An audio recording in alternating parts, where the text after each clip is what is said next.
अलग अलग देश, अलग अलग जगहों के बारे में जानना कौन नहीं चाहता। ऐसा इसलिए भाई क्योंकि हमें ना घूमने फिरने का काफी शौक होता है।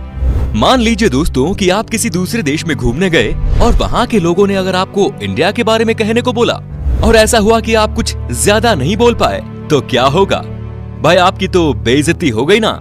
इसीलिए भाई दूसरे देशों के बारे में जानने से पहले ये बेहद जरूरी है कि आप अपने देश के बारे में सब कुछ जान लें। वैसे तो दोस्तों हमारा देश इतना महान और विशाल है कि इसके बारे में हर एक बात जानने में आपको सालों लग जाएंगे।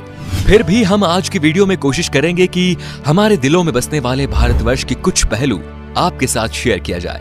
तो फिर सारे जहां से अच्छा हिंदुस्तान हमारा, इसी पंक्ति के साथ स्टार्ट करते हैं आज का ये एपिसोड। दोस्तों अक्सर लोग जब घूमने के लिए नई नई जगह पर जाते हैं तो उस जगह की भाषा को लेकर थोड़ी बहुत दिक्कत तो सबको आती है। ज्यादातर देशों में 3-4 ही भाषा का प्रचलन होता है, लेकिन अफसोस हमारे देश में ऐसा नहीं है। पूरी दुनिया में करीब 8000 कुल भाषाएं बोली जाती हैं, जबकि यहाँ इंडिया में अपने खुद की करीब 1600 अलग अलग भाषाएं हैं। इन 1600 में से 122 भाषाओं को यहाँ प्रमुख भाषाएं माना गया है और जिनमें से करीब 30 भाषाओं का प्रयोग यहाँ कम से कम 10 लाख लोग तो करते ही हैं।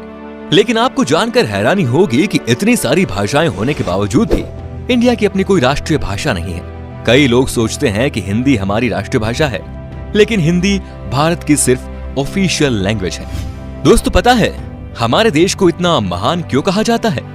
इसके जवाब तो बहुत होंगे, लेकिन जो बात हमारे देश को दूसरों से अलग बनाती है वो ये कि भारत शुरू से ही शांति से रहना चाह रहा है और खुद किसी के साथ दुश्मनी मोल नहीं लेता। भाई कहने का मतलब ये है कि भारत ने अपने 10,000 साल के इतिहास में किसी देश पर पहला हमला नहीं किया। हालांकि इतिहास गवाह है कि कई देशों ने हम पर हमले किए, हमें लूटा, हम पर खूब अत्याचार भी किया, लेकिन इसका मतलब ये नहीं दोस्तों कि हमारे देश के लोग चुप रहे।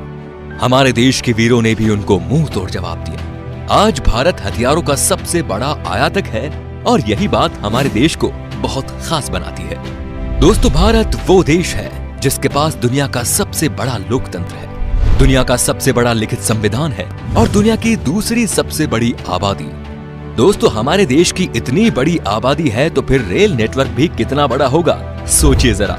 जी हाँ भाई, आपको इस बात पर गर्व होगा कि भारतीय रेल नेटवर्क एशिया में सबसे बड़ा है और पूरी दुनिया में अमेरिका के बाद ये दूसरे नंबर पर आता है। इसके अलावा ये बात भी आपको ज्यादा हैरान नहीं करेगी